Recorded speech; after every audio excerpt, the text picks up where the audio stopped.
काव्या मुस्कुराते हुए कार की खिड़की से बाहर देख रही थी और आदित्य अपने लैपटॉप में कुछ कर रहा था। कुछ देर बाद उसने अपना लैपटॉप साइड में रखा तो उसका ध्यान काव्या की तरफ गया, जिसके चेहरे पर एक सुकून भरी मुस्कुराहट थी। खिड़की से आ रही हवा की वजह से उसके बाल उड़कर उसके चेहरे पर आ रहे थे, पर काव्या उन्हें साइड नहीं कर रही थी, बल्कि उन्हें उड़ने दे रही थी। आदित्य भी काव्या के चेहरे को ही देख रहा था। भले ही काव्या के चेहरे पर इस वक्त दाग धब्बे थे, पर काव्या पहले की तरह ही उसे खूबसूरत लग रही थी। काव्या की वह मुस्कुराहट किसी को भी उसका दीवाना बनाने के लिए काफी थी। आदित्य उसे ही देख रहा था जब तक उनकी गाड़ी एक जगह पर जाकर रुक नहीं गई। गाड़ी के रुकते ही आदित्य को एहसास हुआ कि वह काव्या को ही देख रहा है। उसने जल्दी से अपनी नजरें काव्या से हटाकर दूसरी तरफ देखना स्टार्ट कर दिया। काव्या ने पलटकर आदित्य की तरफ देखा तो उसे आदित्य दूसरी तरफ देखता दिखाई दिया। यह देखकर उसने धीमी आवाज में कहा, हम यहाँ पर क्यों आए हैं? आदित्य ने काव्या की तरफ देखकर ऐसे रिएक्ट किया जैसे उसने काव्या की बात ध्यान से सुनी ही ना हो। क्या कहा तुमने काव्या? आदित्य ने कहा। हम यहाँ पर क्यों आए हैं? काव्या की बात पर आदित्य ने कहा, बाहर निकलो, तुम्हें सब पता चल जाएगा। इतना कहकर वह भी गाड़ी का दरवाजा खोलकर गाड़ी से बाहर निकल गया। काव्या ने भी उसकी बात मानी और वह बाहर निकल गई। काव्या ने इस वक्त काफी मोटे कपड़े पहने हुए थे, लेकिन इस वक्त कैलिफोर्निया में ठंड का मौसम था और हल्की हल्की बर्फबारी भी हो रही थी। बाहर निकलते ही काव्या के ऊपर हल्का हल्का बर्फ गिरने लगा, पर वह खुशी से अपनी दोनों बाहें खोलकर मुस्कुरा रही थी। आदित्य भी उसे ही देख रहा था। काव्या इस वक्त बहुत ज्यादा खुश लग रही थी। काव्या का रिफ्रेशिंग चेहरा देखकर आदित्य ने कहा, बाद में तुम जो करना है कर लेना, पहले सामने देखो। आदित्य की आवाज सुनकर काव्या ने बगल में देखा तो उसे एक बड़ा सा मॉल नजर आया। इसमें इंग्लिश में कुछ लिखा हुआ था। उसने ध्यान से देखा तो उस मॉल का नाम था फॉरएवर मॉल। उसने कहा, हम यहाँ पर क्यों आए हैं? काव्या की बात पर आदित्य ने कहा, मॉल में किस लिए आते हैं? शॉपिंग करने के लिए। हम उसके लिए ही आए हैं। आदित्य की बात सुनकर काव्या की आंखें बड़ी बड़ी हो गईं। उसकी बड़ी बड़ी आंखों को देखकर आदित्य ने कहा, बड़ी बड़ी आंखें करके देखने से कुछ नहीं होने वाला, क्योंकि मैं तुमसे नहीं डरने वाला हूँ। आदित्य की बात सुनकर काव्या ने अपना चेहरा नीचे झुकाकर मासूमियत से कहा, पर हमने आपको डराने के लिए अपनी आंखों को बड़ा बड़ा नहीं किया था, बल्कि हम आपसे पूछना चाहते हैं कि हम शॉपिंग पर क्यों आए हैं। काव्या के सवाल को सुनकर आदित्य ने इरिटेट होते हुए कहा, लड़कियां शॉपिंग पर क्यों आती हैं? क्या यह तुम्हें भी नहीं पता? काव्या ने कहा, नहीं, मुझे शॉपिंग पसंद नहीं है। काव्या की बात सुनकर आदित्य ने उसे घूरते हुए कहा, मुझे कुछ नहीं पता। अब जब मैं तुम्हें यहाँ पर लेकर आया हूँ तो तुम्हें शॉपिंग करनी होगी। आदित्य की बात सुनकर काव्या ने मुंह बनाते हुए कहा, पर आप इस तरह से जबरदस्ती हमें शॉपिंग क्यों करवा रहे हो? हमारे पास तो बहुत सारे कपड़े हैं जो आपने पहले ही घर में मंगवा लिए थे। क्यों बेफिजूल में पैसों की बर्बादी करना? उसने इतना कहा ही था कि आदित्य ने अपने सर पर हाथ रखते हुए कहा, मेरे पास बहुत पैसा है और मुझे खर्च करने के लिए कोई रीजन नहीं मिल रहा है, इसलिए अब तुम मेरी हेल्प करो पैसे खर्च करने में। आदित्य की बात सुनकर काव्या ने मन ही मन कहा, अमीरों के भी अलग ही होते हैं। इनको पैसे खर्च करने के लिए बजट ढूंढनी पड़ती है और गरीबों को पैसे कमाने के लिए दिन रात मेहनत करनी पड़ती है। काव्या ने इतना सोचा ही था कि उसके कानों में आदित्य की आवाज आई, अमीर अपने आप नहीं बनते, बल्कि पहले मेहनत करते हैं, उसके बाद ही हम अमीर बनते हैं। आदित्य की बात सुनकर काव्या बड़ी बड़ी आंखों से उसकी तरफ देखने लगी। यह देखकर आदित्य ने उसे कमर से पकड़कर अपने करीब खींचते हुए कहा, कितनी बार कहूँ, ये बड़ी बड़ी आंखों को दिखाकर मुझे डराने की कोशिश मत करो, क्योंकि द ग्रेट आदित्य कपूर किसी से नहीं डरता। किसी से मतलब किसी से भी नहीं। काव्या ने अपनी आंखों को छोटा करते हुए कहा, हमने कहा ना, हम आपको डराने के लिए अपनी आंखें बड़ी नहीं करते हैं। काव्या की बात सुनकर आदित्य ने उसे घूरते हुए कहा, अब मुझे कुछ नहीं सुनना। तुम शॉपिंग कर रही हो मतलब कर रही हो, और मेरी बात कान खोल कर सुन लो। अगर तुमने 1 करोड़ से नीचे की शॉपिंग की तो मुझसे बुरा कोई नहीं होगा, तो कम से कम 1 करोड़ की शॉपिंग करनी ही है। आदित्य की बात सुनकर काव्या ने हैरानी से कहा, इतने पैसों की बर्बादी हम नहीं कर सकते। काव्या ने इतना कहा ही था कि आदित्य ने उसे घूरते हुए कहा, मैंने तुम्हें ऑप्शन नहीं दिया है, बल्कि अपना फैसला सुनाया है और तुम्हें मेरी बात माननी ही होगी। इतना कहकर उसने काव्या का हाथ पकड़ा और उसे लेकर मॉल के अंदर आ गया। काव्या चुपचाप उसके साथ चल रही थी।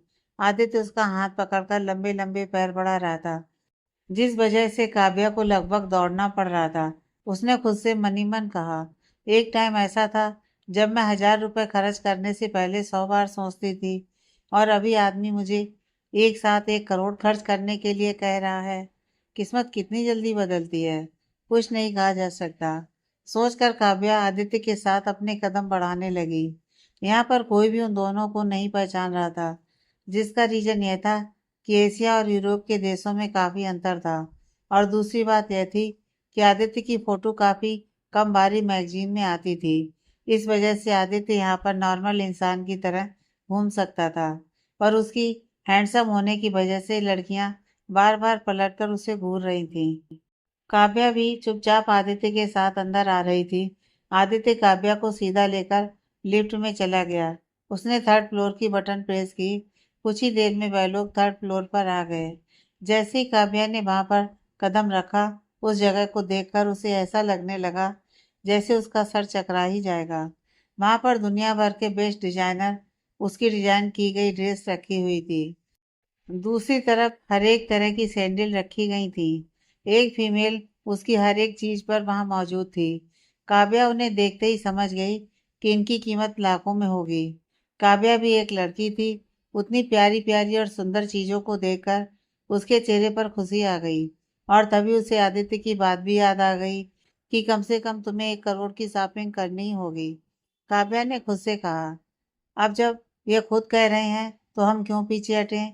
हम भी आज खुलकर शॉपिंग करेंगे, क्योंकि बाद में हमें मौका तो नसीब नहीं होने वाला। फेक ही सही, हम उनकी गर्लफ्रेंड हैं। कहकर काव्या ने मुस्कुराते हुए आदित्य की तरफ देखा। आदित्य ने काव्या की तरफ देखते हुए कहा, यहाँ पर 5th फ्लोर पर मेरी प्राइवेट रूम में मीटिंग है, तब तक तुम शॉपिंग कर लो। और यह लो कार्ड। इतना कहकर आदित्य ने एक ब्लैक कार्ड निकालकर काव्या के हाथ में रख दिया। आदित्य की बात सुनकर काव्या ने उसकी तरफ देखा और अपना सिर हिलाया। आदित्य ने उसके सर पर हाथ फेरा और वहां से चला गया। काव्या ने फिर से उस फ्लोर के चारों तरफ देखा। फ्लोर काफी ज्यादा बड़ा था, इतना बड़ा कि काव्या ठीक से देख भी नहीं पा रही थी। उसने खुद से कहा, चलो अब शॉपिंग टाइम है। कहकर उसने अपने हाथ में पकड़े ब्लैक कार्ड को देखा, तो उसे एहसास हुआ कि यह कार्ड दुनिया में सिर्फ 10 लोगों के पास है। उसने मन ही मन कहा, मतलब उनके पास भी ये कार्ड है। वह जानती थी कि इस कार्ड में अनलिमिटेड बैलेंस होता है। अगर वह ये पूरा मॉल भी खरीद ले तो भी इस कार्ड का बैलेंस खत्म नहीं होने वाला। वह ये बात अच्छे से जानती थी। काव्या ने अपने हाथ में पकड़े उस कार्ड को एक बार फिर से देखा और फिर मुस्कुराते हुए कहा, चल काव्या, आज अपनी जिंदगी की सबसे महंगी शॉपिंग करने के लिए। इतना कहकर वह धीरे धीरे हर एक स्टोर पर जाने लगी। उसका ध्यान तभी एक ब्लैक कलर की ड्रेस पर गया। उस ड्रेस को देखकर काव्या ने खुद से कहा, ओ माय गॉड, इतनी खूबसूरत ड्रेस। वह ड्रेस ब्लैक कलर की थी और उस पर हीरे से वर्क किया गया था। वह ड्रेस किसी का भी ध्यान अपनी तरफ खींचने के लिए काफी थी। उसे एक झलक देखते ही काव्या को उसे लेने का दिल कर गया। काव्या जल्दी से उस ड्रेस के पास आई। उसने उस ड्रेस पर खड़ी स्टोर मैनेजर की तरफ देखकर मुस्कुराते हुए इंग्लिश में कहा, आई वांट दिस ड्रेस। बस मैनेजर ने इंग्लिश में कहा, श्योर मैडम। काव्या ने मुस्कुराते हुए कहा, आप एड्रेस निकाल दीजिए, मैं इसे ट्राई करना चाहती हूँ। उसने इतना कहा ही था कि पीछे से एक लड़की ने इंग्लिश में कहा, नहीं, वह ड्रेस मुझे चाहिए। काव्या और स्टोर मैनेजर ने पलटकर पीछे देखा तो पीछे एक लड़की खड़ी थी। लड़की दिखने में बेहद खूबसूरत थी। उसकी हाइट भी किसी मॉडल जितनी थी। उसने एक रेड कलर की बॉडी कॉन ड्रेस पहनी हुई थी, जो कि काफी शॉर्ट थी। वह लड़की देखने में काफी बोल्ड और हॉट लग रही थी। उसके पीछे ही 2 गार्ड खड़े थे, जिन्होंने अपने हाथ में एक एक गन पकड़ी हुई थी। काव्या ने उस लड़की की तरफ देखकर मुस्कुराते हुए नॉर्मल आवाज में कहा, देखिए, यह ड्रेस पहले मैंने पसंद की है, इसलिए आप कोई और देख लीजिए। काव्या की बात सुनकर उस लड़की ने ऊपर से नीचे तक काव्या को देखते हुए कहा, तुम होती कौन हो मुझे यह बताने वाली कि मैं कोई और ड्रेस देख लूं। मुझे यह ड्रेस पसंद आई है और मैं यही ड्रेस पहनूंगी। तुम कोई ड्रेस देख लो। उस लड़की की बात सुनकर काव्या ने थोड़े गुस्से से कहा, मैं आपसे तमीज से बात कर रही हूँ, उसका यह मतलब नहीं कि आप मेरे साथ बदतमीजी करेंगी? यह ड्रेस मैंने पहले देखी है और यह ड्रेस मैं ही ट्राई करूंगी। अगर मुझे पसंद नहीं आई तो बाद में आप इसे देख सकती हो। काव्या की बात सुनकर उस लड़की को गुस्सा आने लगा। उसने गुस्से से काव्या को ऊपर से नीचे तक देखते हुए कहा, तुम्हारी औकात भी है इस ड्रेस को देखने की? उस लड़की की बात सुनकर काव्या ने मुस्कुराते हुए कहा, मेरी औकात इस ड्रेस को देखने की है या खरीदने की, ये तो तुम्हें तब पता चलेगा जब मैं इस ड्रेस को खरीद लूंगी। मेरी औकात मुझे तुम्हें बताने की ज़रूरत नहीं है, इसलिए अब मेरा टाइम वेस्ट मत करो, क्योंकि मैं तुम्हारे जैसी लड़की के ऊपर अपना टाइम वेस्ट नहीं करना चाहती हूँ। काव्या की बात सुनकर अब उस लड़की को बहुत ही ज्यादा गुस्सा आने लगा था। उस लड़की ने गुस्से से स्टोर मैनेजर की तरफ देखकर चिल्लाते हुए कहा, इस बदतमीज लड़की को बताओ कि मैं कौन हूँ।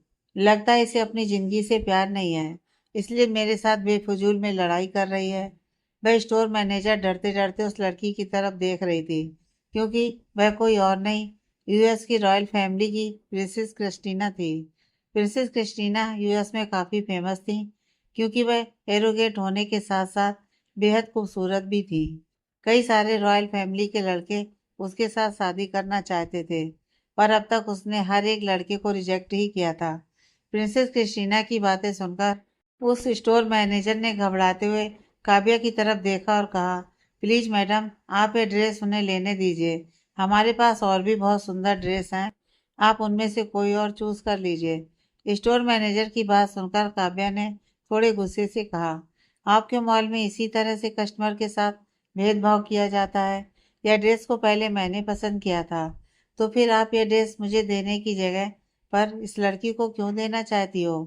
काव्या की बात पर स्टोर मैनेजर कुछ कहती उससे पहले ही प्रिंसेस क्रिस्टीना ने मुस्कुराते हुए कहा, क्योंकि उन्हें पता है कि किसकी औकात इस ड्रेस लेने की है और किसकी नहीं। तुम्हें देखकर कोई भी बता सकता है कि तुम बस इस ड्रेस को देख सकती हो, खरीद नहीं सकती, क्योंकि तुम्हारे कपड़ों से ही पता चल रहा है कि तुम किस बैकग्राउंड से बिलोंग करती हो। काव्या ने गुस्से से उस लड़की की तरफ देखा और खुद से कहा, काव्या, तुझे इस बदतमीज लड़की के लिए अपना दिन खराब करने की ज़रूरत नहीं है। अगर इस बदतमीज लड़की को यह ड्रेस पसंद है तो इसे लेने दे। स्टोर में और भी काफ़ी ड्रेस हैं, तो उनमें से कुछ ले ले। इतना सोचकर काव्या ने गुस्से से उस लड़की की तरफ देखकर मुस्कुराते हुए कहा, कोई बात नहीं, तुम ले लो। वैसे भी बदतमीज लोगों के साथ जवान लड़ाकर मुझे अपना टाइम को वेस्ट करने में कोई इंटरेस्ट नहीं है। इतना कहकर काव्या तेजी से वहां से दूसरे स्टोर पर चली गई। वहीं काव्या की बात सुनकर प्रिंसेस क्रिस्टीना के चेहरे पर गुस्सा नजर आने लगा। उसके साथ कभी कोई इस तरह से बात नहीं करता था, क्योंकि वह रॉयल फैमिली की इकलौती प्रिंसेस थी। हर कोई उसकी रिस्पेक्ट करता था और उससे प्यार से बात करता था, पर इस लड़की ने उसके साथ इस तरह से बात करने की हिमाकत की थी। तभी वह स्टोर मैनेजर ने डरते डरते कहा, मैडम, आप ये ड्रेस ट्राई कर लीजिए। स्टोर मैनेजर की बात सुनकर क्रिस्टीना ने गुस्से से उसकी तरफ देखा और उस ड्रेस को देखकर चिल्लाते हुए कहा, मुझे ये ड्रेस नहीं चाहिए। इतना कहकर वह गुस्से से उस तरफ चली गई जिस तरफ काव्या चली गई थी। इस वक्त काव्या एक स्टोर पर खड़ी होकर एक ड्रेस को देख रही थी। यह ड्रेस पर्पल कलर की बॉडी कॉन्ट्रास्ट थी, जिसकी एक साइड थाई से लेकर नीचे तक कट था। यह ड्रेस भी काफी खूबसूरत लग रही थी। काव्या ने उस ड्रेस को देखकर मुस्कुराते हुए स्टोर मैनेजर से कहा, मुझे ये ड्रेस चाहिए, मैं इसे ट्राई करना चाहती हूँ। काव्या ने इतना कहा ही था कि पीछे से प्रिंसेस क्रिस्टीना ने कहा, यह ड्रेस मुझे चाहिए। उस स्टोर मैनेजर ने पलट कर देखा तो क्रिस्टीना को देखकर उसने डरते डरते कहा, जी प्रिंसेस। इतना कहकर उसने अपना सिर झुकाया। वहीं काव्या को बहुत ही ज्यादा गुस्सा आ रहा था। उसने गुस्से से पलटकर क्रिस्टीना की तरफ देखते हुए कहा, तुम्हारी प्रॉब्लम क्या है? क्या दूसरों की चीजों पर नजर डालना ही तुम्हारी आदत है? तुम्हारे माँ बाप ने तुम्हें यही सिखाया है? काव्या की बात सुनकर स्टोर मैनेजर काव्या की तरफ देखने लगी। उसे यकीन नहीं हो रहा था कि वह प्रिंसेस क्रिस्टीना के माँ बाप यानी कि रॉयल फैमिली के राजा और रानी के बारे में इस तरह से बात कर रही है। उसे अब काव्या के लिए डर लग रहा था। वहीं काव्या की बात सुनकर क्रिस्टीना ने गुस्से से कहा, शायद तुम जानती नहीं कि मैं कौन हूँ, इसलिए तुम इस तरह से बात कर रही हो। तुमने मेरे साथ साथ लंदन के रॉयल फैमिली के राजा यानी कि मेरे डैड और रानी यानी कि मेरी माँ की भी इंसल्ट की है। इसका खामियाजा तुम्हें भुगतना ही पड़ेगा।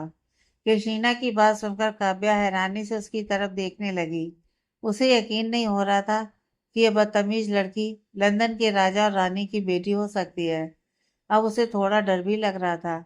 उसे खुद से ज्यादा आदित्य की चिंता थी, क्योंकि उसे लग रहा था कि जरूर रॉयल फैमिली आदित्य से कई गुना ज्यादा पावरफुल होगी। उसने क्रिस्टीना की तरफ देखकर कुछ कहना चाहा, पर तभी क्रिस्टीना ने गुस्से से कहा, अगर तुम मेरे सामने घुटनों के बल जमीन पर बैठकर नाक रगड़ो तो मैं तुम्हें माफ कर सकती हूँ। डरने की जरूरत नहीं है, मेरा दिल बहुत बड़ा है। काव्या, जो कि अब तक डर रही थी, क्रिस्टीना की बात सुनकर उसने गुस्से से कहा, अगर आप यहाँ की राजकुमारी हैं, इसका मतलब यह नहीं कि आप यहाँ के नॉर्मल लोगों को और स्पेशली दूसरे देश के आए लोगों को इस तरह से परेशान करें। आपको तो उनका सम्मान करना चाहिए। हमारे इंडिया में अतिथि देवो भवो का रिवाज है, और आपके यहाँ इस तरह से फॉरेन से आए लोगों की इंसल्ट की जाती है। यही बात है कि आपका कल्चर और हमारे कल्चर में जमीन आसमान का फर्क है। काव्या की बात सुनकर क्रिस्टीना ने गुस्से से कहा, ओह शट अप, मुझे तुम्हारी बकवास सुनने में कोई इंटरेस्ट नहीं है। मैंने जो कहा वह करो, वरना अपनी सजा भुगतने के लिए रेडी रहो। काव्या ने भी क्रिस्टीना की आंखों में आंखें डालकर देखते हुए कहा, जब मैंने कोई गलती की ही नहीं तो मुझे किस बात की सजा मिलेगी। तुम्हारी जैसी बदतमीज लड़की के साथ मैंने बदतमीजी नहीं की थी, बल्कि तुमने मेरे साथ। तुम अपने पावर की वजह से मुझे अपने कदमों में नहीं झुका सकती। अगर गलती मेरी होती तो मैं अभी तक तुम्हारे सामने नीचे झुककर माफी भी मांग चुकी होती, पर मेरी कोई गलती नहीं है, इसलिए मैं नहीं झुकूंगी। काव्या की बात सुनकर क्रिस्टीना ने गुस्से से काव्या को देखते हुए कहा, इसका खामियाजा आज तुम्हें भुगतना ही होगा। इतना कहकर उसने अपने गार्ड की तरफ देखकर चलते हुए कहा, पकड़ो इस बदतमीज लड़की को। इसने तुम्हारी प्रिंसेस की इंसल्ट की है और तुम्हारे क्वीन और किंग की भी इंसल्ट की है। तुम लोग खड़े खड़े क्या देख रहे हो? क्रिस्टीना का ऑर्डर मिलते ही दोनों गार्ड्स आ गए। उन दोनों के हाथों में बंदूकें थीं। काव्या अब डरने लगी थी, पर उसने डर अपने चेहरे पर दिखाने नहीं दिया। उसने कसकर अपने हाथ में कार्ड को पकड़ा हुआ था। गार्डों ने जल्दी से काव्या के दोनों हाथों को पकड़ लिया। यह देखकर काव्या ने चिल्लाते हुए कहा, छोड़ो मुझे। तुम लोग जानते नहीं कि तुम मेरे साथ ये सब करके अपनी मौत को बुलावा दे रहे हो। छोड़ो, मेरी कोई गलती नहीं है। गलती इस बदतमीज लड़की की है। उनमें से एक गार्ड ने इंग्लिश में चिल्लाते हुए कहा, अपनी जबान बंद करो, वरना यहीं पर हम तुम्हें जान से मार डालेंगे, क्योंकि तुमने रॉयल फैमिली की इंसल्ट करने की हिम्मत की है। इसकी सजा लंदन में सिर्फ मौत है। अगर तुमने हमारी प्रिंसेस की बात मान ली होती तो शायद हमने तुम्हें छोड़ दिया होता, पर तुमने हमारी प्रिंसेस की बात मानने की जगह पर हमारी क्वीन और किंग की इंसल्ट की है, और यह देशद्रोह माना जाता है। उस गार्ड की बात सुनकर काव्या ने चिल्लाते हुए कहा, मैंने कोई इंसल्ट नहीं की है, बल्कि इस लड़की ने बेफिजूल में मेरे साथ बदतमीजी की है। यह रॉयल फैमिली से बिलोंग करती है। इसका ये मतलब नहीं कि हम जैसे नॉर्मल लोगों को परेशान करेगी, और मैं दूसरी कंट्री से यहाँ पर आई हूँ। काव्या चिल्ला रही थी, पर वह गार्ड्स उस पर कोई रहम नहीं खा रहे थे। उन्हें इस बात से भी फर्क नहीं पड़ रहा था कि वह एक दुबली पतली नाजुक सी लड़की है। उन्होंने काफी मजबूती से काव्या के हाथ को पकड़ा हुआ था, और अब काव्या को इतना ज्यादा दर्द हो रहा था कि उसकी आंखों से आंसू निकल रहे थे। वहीं क्रिस्टीना मुस्कुराते हुए अपने दोनों हाथ सीने पर बांधकर काव्या को ही देख रही थी। दर्द की वजह से काव्या के हाथ की मुट्ठी छूट गई और उसके हाथ से कार्ड नीचे गिर गया। उस कार्ड को नीचे गिरते हुए दोनों बॉडीगार्ड, काव्या, क्रिस्टीना और स्टोर मैनेजर चारों ने देखा। जैसे ही क्रिस्टीना का ध्यान उस कार्ड पर गया, उसकी आंखें हैरानी से बड़ी हो गईं। उसने काव्या की तरफ देखा और फिर नीचे झुककर उस कार्ड को उठाते हुए अपने हाथ में घूरते हुए कहा, ब्लैक कार्ड कहाँ से चुराया है? क्योंकि तुम्हें देखकर लगता तो नहीं कि तुम्हारे पास ब्लैक कार्ड भी हो सकता है। क्रिस्टीना की बात सुनकर काव्या ने चिल्लाते हुए कहा, यह मेरा ही है, मुझे वापस करो। काव्या की बात सुनकर क्रिस्टीना ने हंसते हुए कहा, तुम्हारा? तुम्हारे कपड़े देखकर कोई नहीं मानेगा कि तुम्हारे पास ब्लैक कार्ड भी हो सकता है। बताओ किसका चुराया है? अब तो तुम्हारे ऊपर और भी चार्जेस लगेंगे, और तुम जानती नहीं कि हमारे यहाँ की गवर्नमेंट कितनी ज्यादा स्ट्रिक्ट है। अब तो तुम लंबी अंदर जाओगी। पहले रॉयल फैमिली की इंसल्ट करने की वजह से और अब किसी पावरफुल इंसान का कार्ड चुराने की वजह से। काव्या को बहुत ही ज्यादा गुस्सा आ रहा था, क्योंकि उसके हाथ में काफी तेज दर्द हो रहा था। दोनों बॉडीगार्ड ने काफी मजबूती से उसे पकड़ा हुआ था। उसने चिल्लाते हुए कहा, मुझे छोड़ो वरना तुम्हारे साथ क्या होगा यह तुम भी नहीं जानती। क्रिस्टीना ने मुस्कुराते हुए कहा, मुझे जानना भी नहीं है, और मेरे साथ कुछ करने की किसी की औकात नहीं है, क्योंकि मैं कोई हैरी गैरी नहीं हूँ। मैं प्रिंसेस क्रिस्टीना हूँ, क्रिस्टीना। क्रिस्टीना की बात सुनकर काव्या ने चिल्लाते हुए कहा, मुझे फर्क नहीं पड़ता कि तुम कौन हो और कौन नहीं, पर तुम इस तरह से किसी नॉर्मल इंसान को परेशान नहीं कर सकती, वह भी बिना किसी वजह के। तुम ही मुझे यहाँ पर आने के बाद से परेशान कर रही थी। जो कुछ भी मैं सिलेक्ट कर रही थी, उन सब चीजों को तुम मुझसे छीनना चाहती थी। क्या यही सब कुछ तुम्हारी रॉयल फैमिली ने तुम्हें सिखाया है, कि तुम इस तरह से किसी नॉर्मल इंसान की चीजों को छीनती रहो? अगर यही सब तुम्हारी फैमिली ने तुम्हें सिखाया है, तो फिर तुम्हारी रॉयल फैमिली से बेहतर है भिखारी की फैमिली। काव्या की बात सुनकर कैशीना की आंखों में अंगारे दिखने लगे। उसने नफरत भरी नजरों से काव्या की तरफ देखते हुए कहा, तुमने अपनी लाइफ की सबसे बड़ी गलती कर दी है। तुमने पहले मेरी इंसल्ट की, बाद में मेरे मॉम डैड की इंसल्ट की, और अब हमारी पूरी फैमिली की इंसल्ट की। इसका नतीजा तुम्हें अपनी जान देकर ही चुकाना होगा, क्योंकि रॉयल फैमिली इस तरह से किसी को आसानी से नहीं छोड़ती, खास करके तब जब वह इंसान इस तरह से हमारी इंसल्ट कर रहा हो। और तुम यह मत समझना कि तुम लड़की हो इसलिए तुम्हें कम सजा होगी। सजा सबके लिए बराबर होती है, चाहे लड़का हो या लड़की।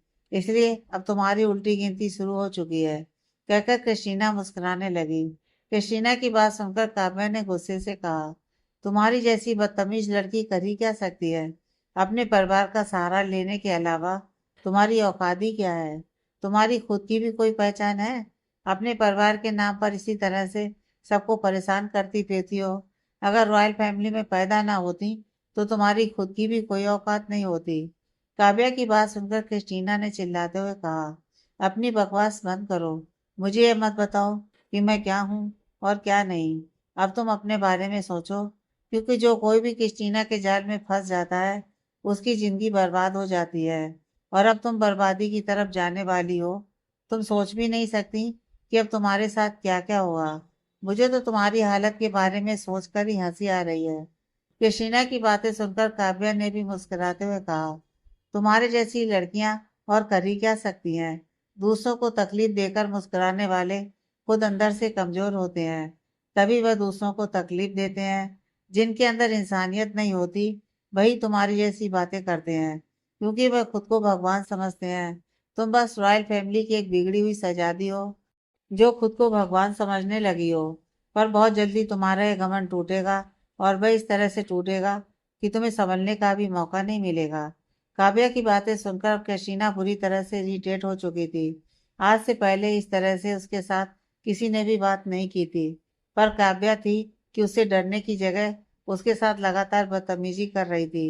शायद काव्या समझ चुकी थी कि चाहे वह इस लड़की के साथ कितनी भी अच्छे तरीके से बात क्यों ना करे, यह लड़की उसे परेशान करके ही रहेगी। इसलिए काव्या ने भी सोच लिया कि जब उसे सजा मिलने ही वाली है, तो वह क्यों ना इस बदतमीज लड़की को सबक ही सिखा दे। उन गार्डों की पकड़ भी काव्या के हाथ पर काफी मजबूत हो गई थी। अब काव्या को काफी ज्यादा दर्द हो रहा था, पर वह गार्ड उसे छोड़ने को तैयार नहीं थे। काव्या ने एक बार फिर से कहा, मुझे छोड़ो वरना तुम दोनों बहुत पछताओगे। तुम्हारे पास पछताने का भी मौका नहीं होगा। मैं आखिरी बार कह रही हूँ। काव्या उन दोनों बॉडीगार्ड को वार्निंग दे रही थी, और उन पर काव्या की किसी भी वार्निंग का कोई असर नहीं पड़ रहा था। वह काव्या को देखकर मुस्कुरा रहे थे, जैसे काव्या कोई पागल हो। वह रॉयल गार्ड, जिन्हें किसी चीज का डर नहीं था, उनका काम सिर्फ रॉयल फैमिली का हुक्म मानना था। और इस वक्त उनकी शहजादी ने उन्हें इस लड़की को पकड़ने का हुक्म दिया था, तो इस लड़की की कोई भी बात सुनना उन्हें जरूरी नहीं लगा। काव्या ने कैशीना की तरफ देखकर चिल्लाते हुए कहा, इन लोगों से कहो कि ये मुझे छोड़ दें। शर्म नहीं आती इस तरह से किसी लड़की को अपने गार्ड को पकड़ने के लिए कह रही हो? तुम्हारे खुद के अंदर हिम्मत नहीं है, इसलिए यह सब कर रही हो। कैशीना ने काव्या की बात सुनकर मुस्कुराते हुए कहा, मेरे अंदर कितनी हिम्मत है और कितनी नहीं, मैं तुम्हें अभी बताती हूँ। इतना कहकर कैसीना एटीट्यूड से चलकर काव्या के सामने आकर खड़ी हो गई। इससे पहले कि काव्या कुछ बोलती, समझती, क्रिस्टीना ने एक झन्नाटेदार थप्पड़ काव्या के गाल पर मार दिया। थप्पड़ इतना जोर था कि काव्या को एक पल के लिए लगा कि उसके कान में आवाज आना ही बंद हो गई हो। उसका गाल बुरी तरह से सूज चुका था और उस पर क्रिस्टीना के हाथों की पांचों उंगलियों के निशान भी छप चुके थे। क्रिस्टीना ने मुस्कुराते हुए कहा, लगता है एक से तुम्हारा काम नहीं होगा। इतना कहकर उसने एक और जोरदार थप्पड़ काव्या के दूसरे गाल पर भी मार दिया। काव्या एक थप्पड़ से ही खुद को संभाल नहीं पाई थी, क्योंकि उसके दोनों हाथ बॉडीगार्ड्स ने पकड़े हुए थे कि क्रिस्टीना ने दूसरा थप्पड़ भी मार दिया। काव्या का पूरा सर चकराने लगा।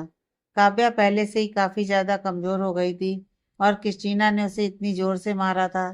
काव्या के होठों के कोनों से खून निकल रहा था और उसके दोनों गालों पर उंगलियों के निशान छप चुके थे। इस वक्त उसे देखकर कोई भी उस पर तरस खा सकता था, पर क्रिस्टीना उसे देखकर मुस्कुरा रही थी। क्रिस्टीना ने मुस्कुराते हुए कहा, अब तुम लग रही हो बहुत ही ज्यादा खूबसूरत हो। मुझे तुम्हें देखकर अब सुकून मिल रहा है। बहुत चलती है ना तुम्हारी जबान, तो पहले ही से ही कट पाऊंगी। तुम्हें ऐसी दर्दनाक मौत मिलेगी कि तुम उस दिन के लिए खुद को कोसोगी कि तुमने क्यों प्रिंसेस क्रिस्टीना के साथ पंगा लिया। काव्या अभी भी अपनी आंसू भरी आंखों से गुस्से से क्रिस्टीना को ही घूर रही थी। उसे इतना दर्द हो रहा था कि ना चाहते हुए भी उसकी आंखों से आंसू निकल रहे थे, पर उसने खुद को रोने से रोका हुआ था। उसे सामने खड़ी इस शहजादी पर बहुत ही ज्यादा गुस्सा आ रहा था। भाई कैशीना उसकी हालत देखकर और उसे खुद की तरफ इस तरह से देखता देखकर जोर जोर से हंस रही थी। उसके बॉडीगार्ड भी उसके साथ ही हंस रहे थे। वहीं वहां पर खड़े स्टोर मैनेजर काव्या की हालत देखकर सिवाय तरस खाने के कुछ भी नहीं कर सकते थे। वह जानते थे कि क्रिस्टीना कितनी ज्यादा पावरफुल है, पर उन्हें क्रिस्टीना पर कहीं ना कहीं गुस्सा भी आ रहा था। पर वह सब मजबूर थी। वह चाहकर भी कुछ नहीं कर सकती थी। उनकी इतनी औकात नहीं थी कि वे कैशीना के सामने कुछ बोल भी सकें। उन्हें काव्या के लिए बहुत ज्यादा डर लग रहा था। कैशीना ने काव्या की तरफ देखकर मुस्कुराते हुए कहा, अगर तुम लड़का होती तो तुम्हें चौराहे पर फांसी लगा देती, पर तुम एक लड़की हो, इसलिए मैं ऐसा नहीं करवा सकती। पर तुम टेंशन मत लो, तुम्हें पॉपुलर करके ही रहूंगी, क्योंकि तुम्हारी सबसे दर्दनाक मौत होगी, क्योंकि तुमने रॉयल प्रिंसेस को अफोर्ड किया है। और इस सब के बाद मेरा खौफ लोगों में और ज्यादा फैल जाएगा, कहकर क्रिस्टीना हंसने लगी। काव्या नफरत भरी नजरों से क्रिस्टीना की तरफ देख रही थी। क्रिस्टीना ने अपने दोनों गार्डों को देखते हुए कहा, इस लड़की को खींचते हुए लेकर चलो। सभी लोगों ने देखना चाहिए कि किस तरह से रॉयल फैमिली की इंसल्ट करने वाले लोगों के साथ बिहेव किया जाता है, कहकर क्रिस्टीना मुस्कुराते हुए आगे आगे चलने लगी और दोनों गार्ड काव्या को किसी जानवर की तरह घसीटते हुए अपने साथ खींचने लगे। काव्या को बहुत ही ज्यादा दर्द हो रहा था और कमजोरी भी महसूस हो रही थी, पर वह दोनों गार्ड उसके साथ जानवरों की तरह बिहेव कर रहे थे। वहीं क्रिस्टीना मुस्कुराते हुए आगे बढ़ रही थी। क्रिस्टीना ने अपने हाथ में पकड़े उस ब्लैक कार्ड की तरफ देखकर मन ही मन कहा, जरूर किसी बड़े इंसान का ही चुराया होगा इसने। मुझे उस इंसान को ढूंढना होगा, हो सकता है कि कोई अच्छा इंसान हो, कहकर क्रिस्टीना मुस्कुराने लगी। वहीं मॉल के टॉप फ्लोर पर इस वक्त आदित्य लंदन के प्रिंस विलियम के साथ ही मीटिंग कर रहा था। लंदन के रॉयल फैमिली का काफी बड़ा बिजनेस था और वे आदित्य के साथ कोलेबोरेशन करना चाहते थे, जिस वजह से आज प्रिंस ने रिक्वेस्ट करके आदित्य को मीटिंग के लिए रेडी किया था, वरना आदित्य काव्या को ऐसे अकेला छोड़कर कहीं नहीं जाना चाहता था। प्रिंस विलियम ने आदित्य की तरफ देखकर मुस्कुराते हुए कहा, तो मिस्टर कपूर, मुझे लगता है कि अब हमारी मीटिंग खत्म हो चुकी है। अब आप मुझे बताइए कि क्या आप हमारे साथ कोलेबोरेशन करना चाहते हैं। आदित्य ने कुछ देर तक प्रिंस विलियम को देखा और फिर बिना किसी एक्सप्रेशन के कहा, मुझे तुम्हारा प्रोजेक्ट पसंद आया। मैं इन्वेस्ट करने के लिए तैयार हूँ, पर शर्त है कि 60% प्रॉफिट मेरा होगा और 40% तुम्हारा। डील मंजूर हो तो बोलो, वरना मुझे कहीं जाना है। इतना कहकर आदित्य अपनी जगह से खड़ा हो गया। आदित्य की बात सुनकर और उसे खुद के साथ इस तरह से बिहेव करता देखकर प्रिंस विलियम ने गुस्से से अपने हाथ की मुट्ठी बांध ली। पर वह जानता था कि आदित्य के साथ बिजनेस करने से उसका बहुत प्रॉफिट हो सकता है, इसलिए उसने कहा, मैं तैयार हूँ मिस्टर कपूर, 40% शेयर लेने के लिए। प्रिंस विलियम की बात सुनकर आदित्य के होठों के कोने अपने आप मुड़ गए। उसने पलटकर मुस्कुराते हुए कहा, तो डील डन मिस्टर विलियम, कहकर आदित्य तेजी से प्राइवेट रूम से निकल गया। आदित्य के जाने के बाद विलियम के पीछे खड़े टोनी ने विलियम्स की तरफ देखते हुए कहा, सर, आपने इस तरह से उस आदित्य कपूर की शर्त क्यों मानी? जबकि सब कुछ हमारी तरफ से इन्वेस्ट करने वाले हैं हम। तो फिर 40% उसे लेना चाहिए, हमें नहीं। विलियम ने अपनी असिस्टेंट टोनी की बात सुनकर मुस्कुराते हुए कहा, टोनी, तुम जानते नहीं कि आदित्य कपूर के साथ बिजनेस करने के बाद हमारे बिजनेस को कितना ज़्यादा प्रॉफिट होगा। तुम उसके दिमाग को जानते नहीं। जितना प्रॉफिट हमें पहले होता है, उसके हमारे साथ जोड़ने के बाद वह प्रॉफिट दुगना होगा। इसलिए 40% का सौदा बुरा नहीं है। बस ये कुछ ज़्यादा ही घमंडी है। आज तक मेरे साथ इतनी बदतमीजी से किसी ने बात नहीं की, पर यह मेरे साथ इस तरह से बिहेव कर रहा था जैसे प्रिंस यह हो, मैं नहीं। कहकर भी उसने गुस्से से उस तरफ देखा जिस तरफ आदित्य गया था। विलियम की बात सुनकर टोनी ने कुछ सोचते हुए कहा, ठीक है सर, वैसे कृष्णा मैडम यहीं पर शॉपिंग के लिए आई हुई हैं। विलियम, जो कि शांत नजर आ रहा था, जैसे उसने सुना कि उसकी बहन कृष्णा यहाँ पर शॉपिंग के लिए आई हुई है, उसने गुस्से से कहा, ये बात तुम मुझे अब बता रहे हो? अब तुम जानते हो ना, जहाँ कहीं कृष्णा जाती है, कोई ना कोई बखेड़ा खड़ा कर ही देती है। तुमने उसके साथ बॉडीगार्ड भेजे थे ना? अभी के अभी कॉल लगाकर पूछो कि वह क्या कर रही है। विलियम की बात सुनकर टोनी ने अपना सिर झुकाते हुए कहा, जी सर। इतना कहकर उसने जल्दी से अपना फ़ोन मोबाइल निकालकर उन बॉडीगार्ड में से एक बॉडीगार्ड को कॉल किया, जो कि इस वक्त क्रिस्टीना के साथ था और काव्या को खींचते हुए बाहर ले जा रहा था। वह बॉडीगार्ड जो काव्या को खींचते हुए बाहर ले जा रहा था, जैसे उसका मोबाइल रिंग हुआ, उसने काव्या को देखा और उसका हाथ छोड़ते हुए कहा, इसे संभाल, मैं देखता हूँ किसका कॉल है। इतना कहकर उसने जल्दी से कॉल देखा तो वहां पर विलियम के असिस्टेंट टोनी का नाम देखकर उस बॉडीगार्ड ने जल्दी से कॉल उठा लिया। दूसरी तरफ से जैसे ही उस बॉडीगार्ड ने कॉल उठाया, विलियम की गुस्से भरी आवाज़ सुनाई दी, कैशीना इस वक्त क्या कर रही है? विलियम की आवाज़ सुनकर बॉडीगार्ड एक पल के लिए डर गया। फिर उसने नॉर्मल आवाज़ में कहा, प्रिंस, यहाँ पर एक लड़की ने मैडम के साथ बदतमीजी की थी, इसलिए हम उसे ही सबक सिखा रहे हैं। विलियम ने जैसे ही ये सुना, उसने गुस्से से कहा, बदतमीजी उस लड़की ने की थी या क्रिस्टीना ने? मुझे सीधा सीधा जवाब चाहिए। विलियम की बात सुनकर बॉडीगार्ड चुप हो गया। वहीं उसे चुप देखकर विलियम ने कहा, मैं तुम्हें 10 सेकंड का टाइम दे रहा हूँ, मुझे बताओ कि क्या गलती क्रिस्टीना की थी। उस बॉडीगार्ड ने जल्दी से कहा, जी सर। उसने इतना कहा ही था कि विलियम ने गुस्से से कहा, जिस लड़की को तुम लोग परेशान कर रहे हो, अगर वह किसी बड़े परिवार से बिलोंग करने वाली लड़की हुई और उस वजह से हमारे बिजनेस पर कोई इफेक्ट पड़ा, तो मुझसे बुरा कोई नहीं होगा। मैं तुम सबको अच्छे से सबक सिखाऊंगा। लास्ट टाइम भी तुमने एक बड़े परिवार की लड़की को इसी तरह से परेशान किया था और हमारे बिजनेस में इतना ज़्यादा नुकसान हो गया। विलियम की बात सुनकर उस बॉडीगार्ड ने कुछ नहीं कहा। हमने कहा, क्या उस लड़की को देखकर लग रहा है कि वह किसी बड़े बैकग्राउंड से बिलोंग करने वाली लड़की है? बॉडीगार्ड ने जल्दी से कहा, नहीं सर, बिल्कुल भी नहीं। इस लड़की को देखकर लग रहा है जैसे किसी नॉर्मल परिवार से बिलोंग करने वाली होगी। बॉडीगार्ड की बात सुनकर विलियम ने शांति से कहा, तो ठीक है, अगर उसने क्रिस्टीना को परेशान किया है या फिर उसके साथ किसी भी तरह की बदतमीजी की है, तो उस लड़की को सबक सिखाओ। उसे भी समझ में आना चाहिए कि रॉयल परिवार के साथ पंगा लेने वालों को रॉयल परिवार इतनी आसानी से नहीं छोड़ता है। कहकर विलियम ने कॉल कट कर दिया। विलियम के कॉल कट करते ही टोनी ने कहा, सर, आपने ऐसा क्यों कहा? आप जानते हैं कि क्रिस्टीना मैडम बेफिजूल में लोगों को परेशान करती हैं। टोनी की बातें सुनकर विलियम ने उसे घूरते हुए कहा, वह रॉयल फैमिली की प्रिंसेस हैं, वह अपनी मर्जी से लोगों के साथ बिहेव कर सकती हैं, पर कोई भी ऐरा गैरा मेरी बहन की इंसल्ट नहीं कर सकता। मुझे बस प्रॉब्लम इस बात से है कि कहीं वह किसी बड़े परिवार के किसी इंसान को बेइज्जत ना कर दे, क्योंकि ऑलरेडी उसने कई सारे दुश्मन बना लिए हैं और उसकी वजह से हमारे बिजनेस में इतना ज़्यादा नुकसान हो रहा है। अगर उसने ये सब नहीं किया होता तो आज मुझे आदित्य कपूर को इस तरह से टॉलरेट नहीं करना पड़ता। विलियम की बात सुनकर टोनी चुप हो गया। विलियम मुस्कुराते हुए कहा, पर मैंने सोचा है कि मैं क्रिस्टीना को आदित्य कपूर से मिलवा दूंगा।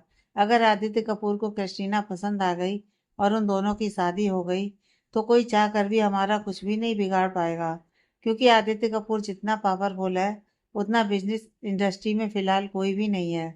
तो उसकी बात सुनकर टोनी ने कुछ सोचते हुए कहा, पर सर, आप तो जानते हैं ना आदित्य कपूर कितना ज़्यादा क्रूअल हार्टेड इंसान है।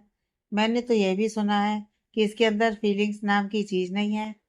टोनी की बात पर विलियम ने मुस्कुराते हुए कहा, हमें उससे कोई मतलब नहीं है। मुझे यकीन है मेरी बहन के जादू से आदित्य कपूर भी नहीं बच पाएगा। आखिर क्रिस्टीना हमारी प्रिंसेस है और उसके जितनी खूबसूरत लड़की को देखकर कोई भी लड़का कैसे खुद पर कंट्रोल कर सकता है। आदित्य कपूर चाहे कितना ही क्रूअल हार्टेड क्यों ना हो, है तो वह भी एक मर्द, और मर्द औरत को देखते ही फिसल जाते हैं, कहकर वह मुस्कुराने लगा। वहीं दूसरी तरफ आदित्य सीधा लिफ्ट से उस फ्लोर पर आ गया था जिस फ्लोर पर उसने काव्या को छोड़ा था। जैसे ही उसने उस फ्लोर पर आकर देखा, उसे काव्या कहीं नजर नहीं आई। उसने हैरानी से खुद से कहा, ये कहाँ चली गई। आदित्य चारों तरफ काव्या को ढूंढ रहा था, पर उसे काव्या कहीं भी नजर नहीं आ रही थी। आदित्य ने आखिर में एक स्टोर मैनेजर के पास जाकर एरोगेंटली कहा, यहाँ पर एक लड़की थी जिसने ग्रे कलर के कपड़े पहने हुए थे। वह इंडियन से थी। वह कहाँ पर है। आदित्य की बात सुनकर वह लेडी डरने लगी। वहीं आदित्य ने जब देखा कि वह उसके सवाल का जवाब नहीं दे रही है, आदित्य ने उसे घूरते हुए कहा, मुंह में जबान नहीं है क्या। आदित्य की गुस्से भरी आवाज सुनकर उस लड़की ने डरते डरते कहा, उस लड़की का प्रिंसेस क्रिस्टीना के साथ झगड़ा हो गया था। प्रिंसेस उसे अपने गार्डों को कहकर यहाँ से ले गई। आदित्य ने जैसे ही यह सुना, उसकी आंखों में बेनता गुस्सा नजर आने लगा। उसने चिल्लाते हुए कहा, कहाँ है वह। आदित्य को इस तरह से चिल्लाता देखकर वह स्टोर मैनेजर डर गई। उसने डरते डरते कहा, वह लोग शायद अभी फ्लोर के फर्स्ट फ्लोर पर लेकर गए होंगे। स्टोर मैनेजर ने इतना कहा ही था कि आदित्य तेजी से लिफ्ट में चला गया। उसे इस वक्त काव्या की टेंशन हो रही थी और उसे हद से ज्यादा गुस्सा आ रहा था। उसने गुस्से से खुद से कहा, तुम जो कोई भी हो, अगर तुम्हारी वजह से उसकी आंखों में एक आंसू की बूंद भी गिरी होगी तो तुम्हें इसका अंजाम भुगतना ही होगा। वहीं काव्या के हाथ में अब हद से ज्यादा दर्द हो रहा था। इस वक्त वह लोग मॉल से बाहर काव्या को लेकर जा रहे थे। मॉल में मौजूद हर एक इंसान काव्या को अजीब नजरों से देख रहा था, क्योंकि काव्या को रॉयल गार्डों ने पकड़ा हुआ था। काव्या को इससे ज्यादा बेइज्जती का सामना आज से पहले कभी नहीं करना पड़ा था। उसकी आंखों से लगातार आंसू गिर रहे थे। उसे ऐसा लग रहा था कि काश वो यहाँ पर आई ही ना होती। वहीं कैटरीना मुस्कुराते हुए आगे आगे चल रही थी। अभी वह लोग काव्या को लेकर मॉल से बाहर निकलने ही वाले थे कि वहां पर सभी के कानों में एक आदमी की गुस्से भरी आवाज सुनाई दी, हिम्मत भी मत करना, वरना तुम सब लोगों के हाथ तुम्हारी बॉडी से अलग होंगे। उस आवाज को सुनकर बॉडीगार्ड, काव्या, क्रिस्टीना सभी ने पलटकर पीछे देखा तो वहां पर गुस्से से लाल आंखें लिए आदित्य खड़ा था। वह इस वक्त किसी शैतान से कम नहीं लग रहा था। उसके हाथों की नसें तनी हुई थी। काव्या ने जैसे ही आदित्य को देखा, उसकी आंखों से तेजी से आंसू बहने लगे। भाई आदित्य का ध्यान जब काव्या पर गया तो सबसे पहले उसे काव्या के दोनों गालों पर उंगलियों के निशान नजर आए। यह देखकर आदित्य का गुस्सा हद से ज्यादा बढ़ गया। वह चिल्लाते हुए काव्या के पास आया। उसने चिल्लाते हुए कहा, किसकी इतनी हिम्मत हुई जिसने आदित्य कपूर की गर्लफ्रेंड को हाथ लगाने की हिम्मत की। लगता है तुम्हारी जिंदगी बस इतनी ही थी। कहते हुए आदित्य गुस्से से काव्या की तरफ आ रहा था। आदित्य को अपनी तरफ आता देखकर काव्या की बची हुई हिम्मत भी टूट गई थी। उसने जितनी हो सकती थी उतनी दर्द भरी आवाज में कहा, आदित्य। आदित्य ने काव्या की जब ऐसी दर्द भरी आवाज सुनी, उसके गुस्से का पारा और ज्यादा बढ़ गया। उसने चिल्लाते हुए कहा, किसने की तुम्हारी ये हालत, भूलो। काव्या की कुछ कहने की हिम्मत नहीं हो रही थी। वहीं क्रिस्टीना तो आदित्य को देखने में ही खो गई थी। वह अपनी पलकों को भी नहीं झपका रही थी। उसे ऐसा लग रहा था जैसे कोई हॉलीवुड का हीरो एक्शन सीन करने के लिए आ रहा हो। वह इस वक्त यह भी भूल गई थी कि सामने खड़ा इंसान उसके लिए यमराज से कम नहीं है। आदित्य बहुत ही ज्यादा गुस्से में लग रहा था। वह गुस्से से अपने कदम काव्या और क्रिस्टीना की तरफ बढ़ा रहा था। काव्या आंसू भरी आंखों से आदित्य को देख रही थी। काव्या की आंखों में आंसू देखकर आदित्य को ऐसा लग रहा था जैसे कोई उसके दिल पर चाकुओं से वार कर रहा हो। उसे इस वक्त हद से ज्यादा गुस्सा आ रहा था। उसने गुस्से से क्रिस्टीना की तरफ देखा, जो हिप्नोटाइज किए गए इंसान की तरह उसे ही बिना पलके झपकाए देख रही थी। उसे तो इस बात का एहसास भी नहीं था कि वह कितनी बड़ी मुसीबत में फंस चुकी है। आदित्य सीधा जाकर काव्या के सामने खड़ा हो गया। आदित्य की पर्सनालिटी ही इतनी दमदार थी कि उसके अपने सामने खड़े होते ही उन बॉडीगार्ड ने काव्या को छोड़ दिया। काव्या ने जैसे ही देखा कि बॉडीगार्ड ने उसे छोड़ दिया है, वह बिना एक पल भी गंवाए सीधा आदित्य के गले लग गई और फूट फूट कर रोने लगी। उसने रोते हुए कहा, देखिए ना, इन्होंने क्या किया। कहते हुए वह जोर जोर से रो रही थी। उसके हाथों पर बॉडीगार्ड की उंगलियों के निशान छप चुके थे और उसके गालों पर क्रिस्टीना की उंगलियों के निशान थे। इस वक्त वह काफी दयनीय लग रही थी। कोई भी उसकी हालत देखकर उस पर तरस खा सकता था और आदित्य तो उसकी हालत देखकर इस वक्त हद से ज्यादा गुस्सा आ रहा था। आदित्य ने काव्या को खुद से अलग करके उसका चेहरा अपने हाथों में भरकर गुस्से भरी आवाज में कहा, किसने की तुम्हारी ये हालत। हालांकि आदित्य जानता था कि इन दो बॉडीगार्ड ने ही काव्या की ऐसी हालत की, पर फिर भी वह काव्या के मुंह से जवाब सुनना चाहता था। आदित्य की बात सुनकर काव्या ने रोते हुए उसकी तरफ देखा। वहीं उसे कुछ न बोलता देखकर आदित्य ने गुस्से से कहा, मैंने कुछ पूछा काव्या, जवाब दो। काव्या ने रोते रोते उन दो बॉडीगार्ड और कृष्णा की तरफ इशारा किया। वहीं आदित्य ने काव्या के इशारों की तरफ देखा और उसने काव्या को खुद से अलग करते हुए कहा, हटो। आदित्य ने इतना कहा ही था कि काव्या ने पीछे से आदित्य को कमर से पकड़कर रोते हुए कहा, प्लीज, वह बहुत पावरफुल है, वह आपको कुछ कर देगी। काव्या को इसलिए ऐसा लग रहा था क्योंकि कृष्णा रॉयल फैमिली की प्रिंसेस थी और काव्या को लगता था कि भले ही आदित्य कितना भी बड़ा बिजनेसमैन क्यों ना हो, वह क्रिस्टीना के सामने छोटा ही होगा। पर वह यह नहीं जानती थी कि आदित्य कितना पावरफुल और खतरनाक है। काव्या की बात सुनकर आदित्य ने उसे अपने सामने खड़ा करके उसकी आंखों में आंखें डालकर देखते हुए कहा, तुम्हें मुझ पर भरोसा है या नहीं। आदित्य ने काव्या से सवाल किया। वहीं उसकी बातें सुनकर काव्या ने रोते हुए कहा, मुझे आप पर बहुत भरोसा है, पर मैं आपको अपनी वजह से किसी मुश्किल में नहीं फंसने देना चाहती। काव्या की बात सुनकर आदित्य ने कहा, मुझे कुछ भी नहीं होगा, इसलिए हटो मेरे रास्ते से। इतना कहकर उसने दोबारा काव्या को बगल में किया और गुस्से से उन दो बॉडीगार्ड के सामने आकर खड़ा हो गया। इससे पहले कि कोई कुछ समझ पाता, आदित्य ने अपने दोनों हाथों से दोनों बॉडीगार्ड के एक एक हाथ को पकड़कर घुमा दिया। अगले ही पल वहां पर हड्डी चटकने की आवाज सुनाई दी और उन बॉडीगार्ड की दर्द से कराने की भी। आदित्य ने सिर्फ अपने एक हाथ की मदद से दोनों बॉडीगार्ड के हाथ तोड़ दिए थे। कैस्टीना जो अब तक किसी सपने में गुम होकर आदित्य को देख रही थी, उसके कानों में भी हड्डियां टूटने की आवाज आई, तो वह भी होश में आई। उसने हैरानी से अपने मुंह पर हाथ रख दिया। उसे यकीन नहीं हो रहा था कि उसके बॉडीगार्ड जो इतने ज्यादा पावरफुल थे, कोई इंसान एक हाथ से दोनों बॉडीगार्ड के हाथ तोड़ सकता है। वह हैरानी से आदित्य को देख रही थी, जिसके चेहरे पर हद से ज्यादा गुस्सा नजर आ रहा था। इस वक्त उसका हैंडसम चेहरा गुस्से से लाल हो गया था और ऐसा लग रहा था वह किसी की जान ही लेकर मानेगा। आदित्य ने दोनों बॉडीगार्ड की गर्दन कस के पकड़कर उनकी गर्दन पर दबाव बनाते हुए कहा, तुम दोनों की हिम्मत कैसे हुई आदित्य कपूर की गर्लफ्रेंड को चोट पहुंचाने की। तुम दोनों को शायद अपनी जिंदगी से प्यार नहीं है, इसलिए तुम दोनों ने यह गुस्ताखी करने की हिम्मत की। आदित्य इस तरह से ज्यादा गुस्से में लग रहा था। उसकी पकड़ उन दोनों बॉडीगार्ड की गर्दन पर इतनी टाइट थी कि उन दोनों को सांस लेने में भी दिक्कत हो रही थी। उनके चेहरे सफेद पड़ गए थे, पर आदित्य को रोकने की हिम्मत किसी में भी नहीं थी, क्योंकि इस वक्त वह किसी शैतान से कम नहीं लग रहा था। काव्या भी आदित्य का एक गुस्से भरा रूप देखकर डर के मारे अपनी जगह पर ही खड़ी थी। वह उसकी तरफ अपने कदम भी नहीं बढ़ा रही थी। वहीं कैशीना ने जब देखा कि आदित्य क्या कर रहा है, उसने गुस्से से चिल्लाते हुए कहा, छोड़ो मेरे बॉडीगार्ड्स को। तुम जानते नहीं कि तुम किसके साथ पंगा ले रहे हो। वह रॉयल फैमिली के गार्ड है और रॉयल फैमिली के गार्ड पर इस तरह से अटैक करने की वजह से तुम्हारे साथ रॉयल फैमिली क्या कर सकती है, यह तुम सोच भी नहीं सकते। इसलिए तुम्हारी भलाई इसी में है कि तुम उन दोनों को छोड़ दो। कैटरीना की आवाज कानों में पड़ते ही आदित्य ने गुस्से से पलटकर पीछे देखा। कैटरीना को देखकर उसने चिल्लाते हुए कहा, अपनी घटिया जबान बंद रखो, वरना यही तुम्हारी कबर खोद दूंगा। आदित्य ने यह बात इतनी ज्यादा गुस्से में कही थी कि कैटरीना की बॉडी अंदर तक कांप गई। उसकी आगे कुछ भी कहने की हिम्मत नहीं हो रही थी।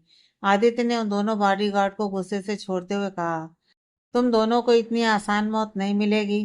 तुम लोगों को तो मैं तड़पा तड़पा कर मारूंगा। इतना कहकर उसने उन दोनों को छोड़ दिया और दोनों जमीन पर गिरकर जोर जोर से खांसने लगे।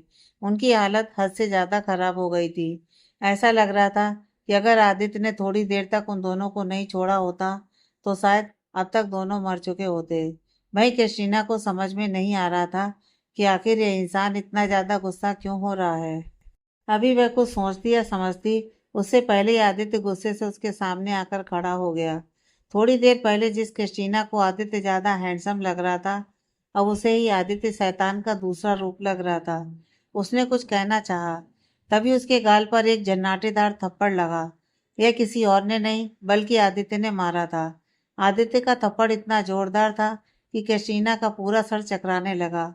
उसे ऐसा लग रहा था जैसे किसी ने उसके सर पर लोहे की रॉड मार दी हो।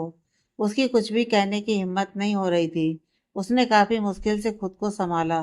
तभी एक और थप्पड़ उसके दूसरे गाल पर लगा। आदित्य ने उसके दोनों गालों पर थप्पड़ मारा था। आदित्य ने उसकी तरफ उंगली दिखाते हुए कहा, मैं लड़कियों पर हाथ नहीं उठाता, पर तुम्हारी जैसी लड़कियों पर हाथ उठाने में मुझे कोई प्रॉब्लम नहीं है। तुमने मेरी काव्या पर हाथ उठाकर अपनी जिंदगी की सबसे बड़ी गलती कर दी है। और क्या कहा तुमने? रॉयल गार्ड ना? तो सुनो, ना मैं किसी रॉयल फैमिली से डरता हूँ, ना तुम्हारे जैसी बिगड़ी हुई शहजादी से। तुम्हारे पूरे परिवार को अब मैं सबक सिखाकर ही रहूंगा। बहुत घमंड है ना तुझे रॉयल फैमिली की प्रिंसेस होने का। अब देखो तुम्हारी औकात सड़क के भिखारी जैसी ना कर दी तो मेरा नाम भी आदित्य कपूर नहीं। आदित्य ने क्रिस्टीना की आंखों में आंखें डालकर देखते हुए कहा। भाई उसकी बात सुनकर क्रिस्टीना की आंखें हैरानी से बड़ी बड़ी हो गईं। उसे समझ में नहीं आ रहा था कि आखिर ये इंसान है कौन जो रॉयल फैमिली की प्रिंसेस को इस तरह से धमकी दे रहा है। पर उसने आदित्य से कुछ नहीं कहा, क्योंकि उसे आदित्य को देखकर हद से ज्यादा डर लग रहा था। अभी वह सब सोच ही रही थी कि तभी वहां पर एक और जोरदार आवाज सुनाई दी। क्या हो रहा है यहाँ पर? इस आवाज को सुनकर सभी लोगों ने पलटकर पीछे देखा, तो पीछे रॉयल फैमिली का प्रिंस विलियम खड़ा था, और विलियम के पीछे ही उसका असिस्टेंट टोनी भी खड़ा था। विलियम को देखते ही कैशीना की आंखों से तेजी से आंसू बहने लगे। कैशीना के गालों पर आदित्य की उंगलियों के निशान छप चुके थे, और उसके गाल सूज चुके थे, क्योंकि आदित्य कोई नॉर्मल इंसान नहीं था, और उसके थप्पड़ भी काफी जोरदार थे। अपने भाई को देखते ही क्रिस्टीना ने जोर जोर से रोते हुए कहा, भाई, इस आदमी ने मुझे थप्पड़ मारा, आप देखिए। वह रोते हुए कह रही थी। विलियम, जो कि अपनी बहन से बहुत प्यार करता था, पर उसकी हरकतों की वजह से हमेशा परेशानी में फंस जाता था, जैसे ही उसने सुना कि किसी ने उसकी बहन को थप्पड़ मारा है, उसके गुस्से का पारा हाई हो गया। उसने चिल्लाते हुए कहा, कौन है जिसने रॉयल फैमिली की प्रिंसेस और विलियम की सिस्टर को थप्पड़ मारने की हिम्मत की? लगता है उस इंसान को अपनी जिंदगी से प्यार नहीं है। विलियम इस वक्त बहुत ही ज्यादा गुस्से में लग रहा था। विलियम ने इतना कहा ही था कि उसके कानों में एक जोरदार आवाज सुनाई दी। मैंने की है तुम्हारी इस बदतमीज बहन को मारने की हिम्मत। मेरा क्या बिगाड़ सकते हो? तो मेरा बिगाड़ कर दिखाओ। इस आवाज को सुनते ही विलियम ने पलट कर देखा, तो उसका ध्यान आदित्य पर गया। आदित्य को देखते ही विलियम की आवाज उसके गले में रह गई। उसे समझ में नहीं आ रहा था कि उसकी बहन और आदित्य के बीच में ऐसा क्या पंगा हो गया कि द ग्रेट आदित्य कपूर ने एक लड़की पर हाथ उठाया। उसे कुछ न कहता देखकर क्रिस्टीना ने रोते हुए कहा, भाई देखिए ना, इस आदमी ने आपकी इकलौती बहन पर हाथ उठाया, ये जानते हुए भी कि मैं रॉयल फैमिली की प्रिंसेस हूँ। इस आवाज को सुनते ही विलियम ने पलट कर देखा, तो उसका ध्यान आदित्य पर गया। आदित्य को देखते ही विलियम की आवाज उसके गले में रह गई। उसे समझ में नहीं आ रहा था कि उसकी बहन और आदित्य के बीच में ऐसा क्या पंगा हो गया कि द ग्रेट आदित्य कपूर ने लड़की पर हाथ उठाया। उसे कुछ न कहता देखकर क्रिस्टीना ने रोते हुए कहा, भाई देखिए ना, इस आदमी ने आपकी इकलौती बहन पर हाथ उठाया है, यह जानते हुए भी कि मैं रॉयल फैमिली की प्रिंसेस हूँ। भाई देखिए, आप इस आदमी को सबक सिखाइए। मुझे लगता है कि इसे हमारे पावर के बारे में पता नहीं है, इसलिए इसने यह सब कुछ किया। क्रिस्टीना लगातार अपने भाई से कुछ ना कुछ कह रही थी, पर विलियम चुपचाप खड़ा कभी आदित्य को देख रहा था, तो कभी क्रिस्टीना को। उसे आदित्य के चेहरे पर हद से ज्यादा गुस्सा नजर आ रहा था। विलियम को समझ में नहीं आ रहा था कि वह क्या करे, क्योंकि अभी अभी उसके बिजनेस में बहुत लॉस हुआ था, और उस लॉस को रिकवर करने के लिए उसे आदित्य के साथ पार्टनरशिप करने की जरूरत थी। और आज जब फाइनली वह पार्टनरशिप डन हुई, तो उसकी बहन ने यह नया कांड कर दिया था। वह जानता था कि जितनी बदतमीज उसकी बहन है, उस हिसाब से गलती जरूर उसकी बहन की ही होगी। पर क्रिस्टीना उसकी इकलौती और लाडली बहन थी। रॉयल फैमिली ने क्रिस्टीना को काफी नाजों से पाला हुआ था, जिस वजह से क्रिस्टीना हमेशा किसी न किसी मुसीबत में फंस जाती थी और अपने परिवार को भी फंसाती थी, पर फिर भी कोई उसे कुछ नहीं कहता था। शायद यही उनकी सबसे बड़ी गलती थी, जिसका खामियाजा वह लोग अब भुगत रहे थे। वहीं अपने भाई को चुप देखकर क्रिस्टीना ने रोते हुए कहा, भाई कुछ तो कहिए, देखिए ना इस आदमी ने मेरे साथ क्या किया। अभी क्रिस्टीना आके कुछ और कहती, उससे पहले ही विलियम ने गुस्से से कहा, स्टॉप इट क्रिस्टीना, बकवास बंद करो। क्रिस्टीना जो कि यह सोच रही थी कि अभी उसका भाई इस आदमी को सबक सिखाएगा। जैसे ही उसने अपने भाई के मुंह से यह सुना, वह हैरानी से अपने भाई की तरफ देखने लगी। उसने रोते हुए कहा, भाई आप मुझे क्यों चुप कर रहे हो? गलती मेरी नहीं है, मैंने कुछ भी नहीं किया। गलती इस आदमी की है। ये बेफजूल में इस लड़की को हमारे बॉडीगार्ड के हाथों से छुड़ाया और उन दोनों के हाथ भी तोड़ दिए। अब मेरे गाल पर भी थप्पड़ मार दिया। भाई क्या आप ऐसे किसी मामूली इंसान से डर गए? क्रिस्टीना ने अपने भाई को भड़काने के लिए कहा। भाई उसकी बातें सुनकर अब विलियम को बहुत ही ज्यादा गुस्सा आ रहा था। वह कुछ और कहने ही वाला था कि तभी आदित्य ने कहा, तुम्हारा भाई भी डरपोक है और तुम भी डरपोक हो, पर मैं डरपोक नहीं हूँ। मुझे अच्छे से पता है कि तुम लोगों के साथ क्या करना है। तुमने जो कुछ भी मेरी गर्लफ्रेंड के साथ किया है, उसका खामियाजा सिर्फ तुम्हें नहीं, तुम्हारे पूरे परिवार को भुगतना होगा। अब तुम लोग देखोगे कि जब आदित्य कपूर को गुस्सा आता है तब वह क्या करता है। कहकर आदित्य गुस्से से आकर विलियम के सामने खड़ा हो गया। विलियम कुछ कहता उससे पहले ही आदित्य ने कहा, मैं तुम्हारे साथ की गई अपनी डील को तोड़ रहा हूँ मिस्टर विलियम। अब तुम अपनी उल्टी गिनती गिनना शुरू कर दो। बहुत घमंड है ना तुम लोगों को अपने रॉयल स्टेटस पर। तुम्हारे रॉयल स्टेटस को मिट्टी में ना मिलाकर रख दिया तो मेरा नाम भी आदित्य कपूर नहीं।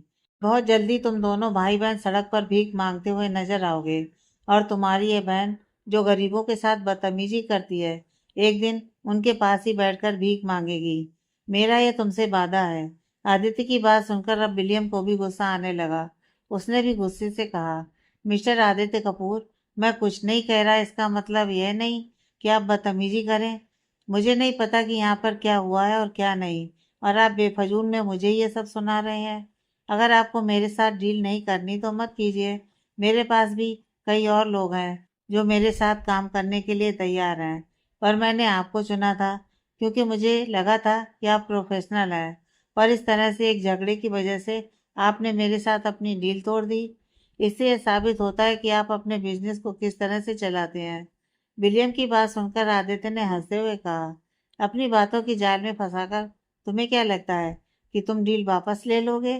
तो सुनो, ना ही तुम्हारे साथ में ये डील करूंगा, ना ही कोई और कंपनी। और अब तुम्हें बैंक करप्ट होने से कोई नहीं बचा सकता। अपनी इस बेवकूफ बहन की वजह से बहुत जल्दी सड़क पर आने वाले हो तुम। आदित्य की बात सुनकर विलियम ने शांति भरी आवाज में कहा, मिस्टर कपूर, एक छोटी सी गलत फहमी की वजह से आप हमारे साथ ये सब नहीं कर सकते। मुझे नहीं पता कि मेरी बहन ने क्या किया और क्या नहीं, पर इसमें मेरी और मेरे परिवार वालों की क्या गलती है? विलियम की बात पर आदित्य ने मुस्कुराते हुए कहा, तुम्हारे परिवार की गलती है। तुम्हारे परिवार की यह गलती है कि इतनी बिगड़ी बेटी को वह लोग संभाल नहीं पाए। तुम्हारे परिवार वालों ने तुम्हारी बहन को कभी किसी चीज के लिए रोका टोका नहीं। इसके सर पर रॉयल फैमिली के मेंबर होने का भूत इस कदर सवार हो गया कि अपने रास्ते में चलने वाले लोगों को पत्थर समझकर लात मारती है। इसलिए अब इसे भी पत्थर बनना होगा ताकि लोग इसे लात मारकर आगे बढ़ सकें। आदित्य की बात सुनकर क्रिस्टीना ने गुस्से से कहा, तुम्हारी हिम्मत कैसे हुई मेरे साथ इतनी बदतमीजी से बात करने की? तुमने पहले तो थप्पड़ मेरे गाल पर मार दिए और अब इस तरह से मेरे ही भाई के सामने मेरी बेइज्जती कर रहे हो। मैंने कुछ भी नहीं किया, बदतमीजी इस लड़की ने की थी, इसलिए इसे सबक सिखा रही थी, और इसने रॉयल फैमिली की इंसल्ट की थी। कैशीना की बात सुनकर आदित्य ने ऊपर से नीचे तक उसे देखते हुए कहा, तुम्हारी जैसी बदतमीज और वाहियात लड़की की बेइज्जती करने के लिए मैं अपनी गर्लफ्रेंड को शाबाशी दूंगा।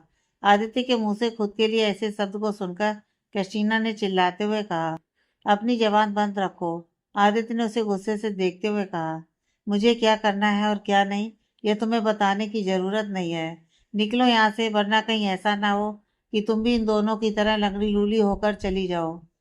वह क्या है ना, मैं तुम्हें इतनी आसान सजा नहीं देना चाहता। मैं तुम्हें बर्बाद होते हुए देखना चाहता हूँ। उसके लिए तुम्हारा सही सलामत रहना जरूरी है, क्योंकि बर्बाद होने के बाद इन्हीं हाथों पैरों को तोड़कर तुम्हें भीख जो मांगनी है। आदित्य की बात अब विलियम के भी सर के ऊपर से हो गई थी। उसने चिल्लाते हुए कहा, बहुत हो गई तुम्हारी बदतमीजी आदित्य कपूर। तुमने क्या रॉयल फैमिली को मजाक समझ कर रखा है? अब तक मैं इसलिए कुछ नहीं कह रहा था क्योंकि मुझे लग रहा था कि तुम चुप हो जाओगे, पर तुम कंटिन्यू मेरी बहन की इंसल्ट कर रहे हो।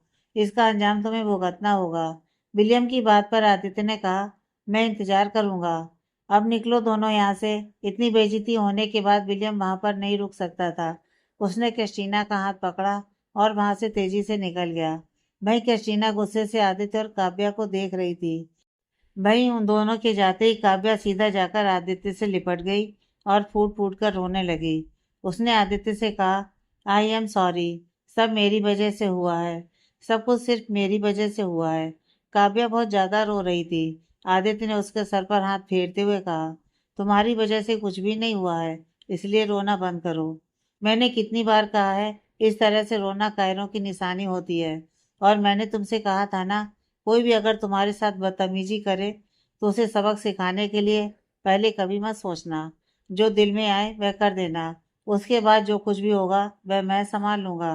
पर तुम इस तरह से इन लोगों की बदतमीजी सहन कर रही थी, और तुम्हारे पास मोबाइल था ना, तो मुझे कॉल करके बुला सकती थी।